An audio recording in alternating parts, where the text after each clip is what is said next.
I can't believe it दादा, I can't believe it.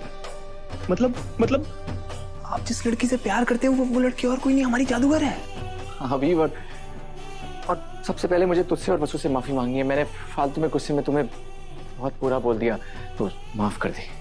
नहीं दादा, मैं माफ नहीं करूंगा अनटिल अनलेस आप मेरी होने वाली भाभीजा को खुद जाओ, जाकर के मैं ना के वापस लेके।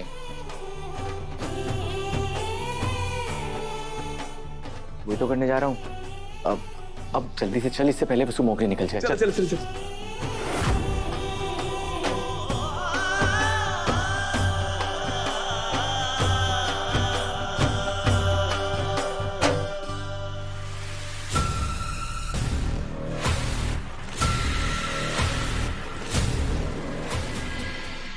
सॉरी वसु, मैंने अनजाने में तुम्हें बहुत हर्ट किया, पर एक बार नजरें उठाकर मेरी तरफ देख तो लो प्लीज।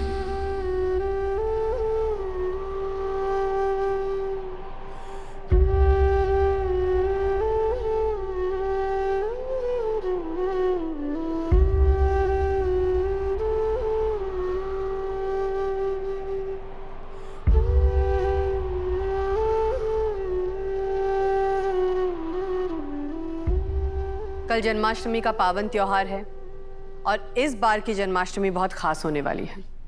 इस त्योहार की सारी खास जिम्मेदारी हम वसुधा को देंगे। इसीलिए हमने इसे अभी गांव जाने से रोक लिया। अरे भाई, हम 5 मिनट लेट पहुंचते तो निकल गई होती मैडम मोगरे। हाँ साहब, आपने मेरी कितनी बड़ी प्रॉब्लम सॉल्व कर दी। अब मैं वसु से आराम से माफी मांग सकूंगा।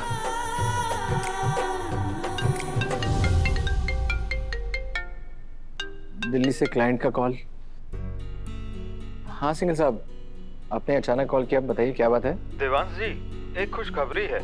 पिछले 1 साल से जो हमारी डील अटकी हुई थी वो फाइनली हमें मिल गई है। आपको आज ही दिल्ली पहुंचना होगा ताकि हम डील के पेपर साइन कर सकें। आज ही? जी सिंघल साहब, देव आज ही दिल्ली पहुंच जाएगा। हम उसे अपने चॉपर से भेजेंगे, पर हमारी एक शर्त है। कल जन्माष्टमी की पूजा से पहले देव को घर वापस आना होगा। बिल्कुल चंद्रिका जी। दिव्या, तुम जल्दी से देव का सामान पैक कर दो। वो जितनी जल्दी निकले उतना ही अच्छा है।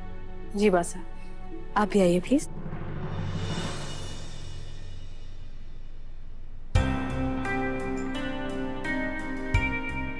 दादा, आपके मन में जो सवाल उठ रहे हैं ना, उसका जवाब है मेरे पास।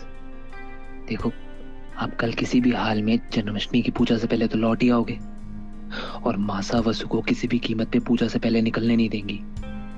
तो आप आराम से जाओ, लौट के आके अपनी राधा से फेस टू फेस माफी मांग लेना।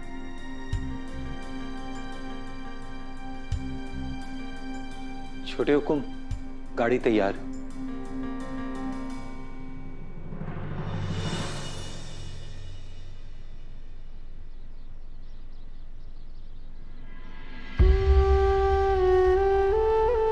एक बार मेरी तरफ देखो वसु प्लीज। अब तुम्हें निकलना चाहिए देव। खुश रहो।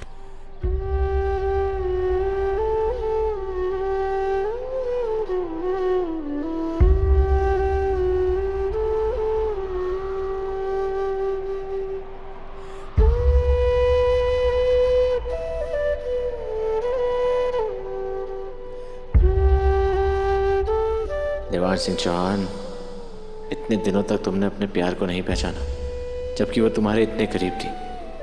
इसलिए वसु तुम्हें इग्नोर कर रही है, और करना भी चाहिए। लेकिन मैं भी देवांश सिंह चौहान हूं, मना कर रहूंगा अपने प्यार को।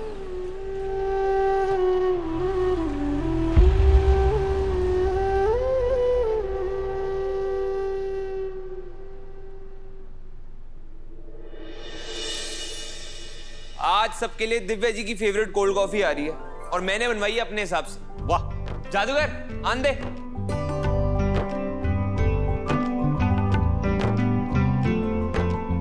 हे माता माई, आपकी कृपा से ये आखिरी त्योहार अपने पूरे परिवार के साथ मना रही हूँ। शायद तुम्हारा और इस घर का साथ यहीं तक लिखा था।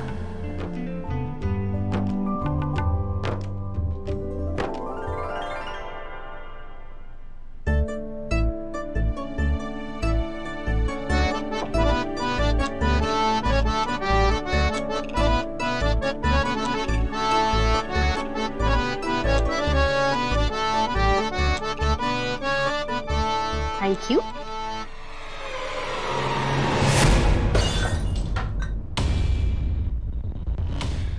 अरे इंटरनेशनल गिलास था वो। अब इसके पैसे ना खाली तनख्वाह से कटेंगे। सॉरी अभी सर, वो नहीं कोई बात नहीं जादूगर। और काकी साहब क्या आप इसको डांट रहे हो? वसु की कोई गलती नहीं है, मेरा हाथ लग गया था। सारी भली हो, इस घर में सब लोग इसकी ढाल बने घूमे हैं, तभी तो इससे कोई भी काम ठीक से ना हुए। सारिका, वसुधा के इस घर पर और घर के लोगों पर बहुत उपकार है। उसने हमारी, साकी, यहाँ तक कि देव की भी जान बचाई है, वो भी अपनी जान की बाजी लगाकर। हम इसके एहसान गिनते गिनते थक जाएंगे, लेकिन वसुधा इस घर के लिए ताउम्र करती जाएगी। और तुम ऐसी लड़की को ग्लास तोड़ने का ताना मार रही हो। भाभी साहब, इसने ऐसे क्या कर दिया जो मैं ना कर पाती? मैं भी लोगों की जान बचा सकूं हूँ। यो वसुधा बस सही मौके पर और सही जगह हमेशा पहुंच जावे है, इसलिए तो यो सब कर पाती है वो। इसने जो कुछ भी किया ना, मैं चुटकी बजाते ही कर सकूं, और आपको तो बस वसुधा ही दिखे। तो तुम कहना चाहती हो कि जो कुछ वसुधा कर सकती है वो सब कुछ तुम कर सकती हो? बिल्कुल ठीक है। कल जन्माष्टमी है और कल की जन्माष्टमी की सारी तैयारी तुम करोगी। पंजीरी बनवाना, लड्डू गोपाल की झांकी बनाना, सुबह की पूजा की तैयारी और रात की रासलीला की तैयारी, सब तुम करोगी। सब कुछ? हमारा मतलब कुछ हो जाएगा भाभी साहब, अब बस बताती जाइए। मैं सारी तैयारियां इस नौकरानी से 21 ही करूंगी। यो जन्माष्टमी सबने याद रहेगी।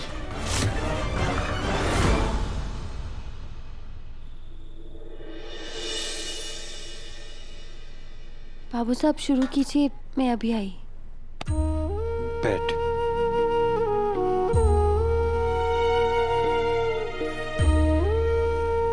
खा।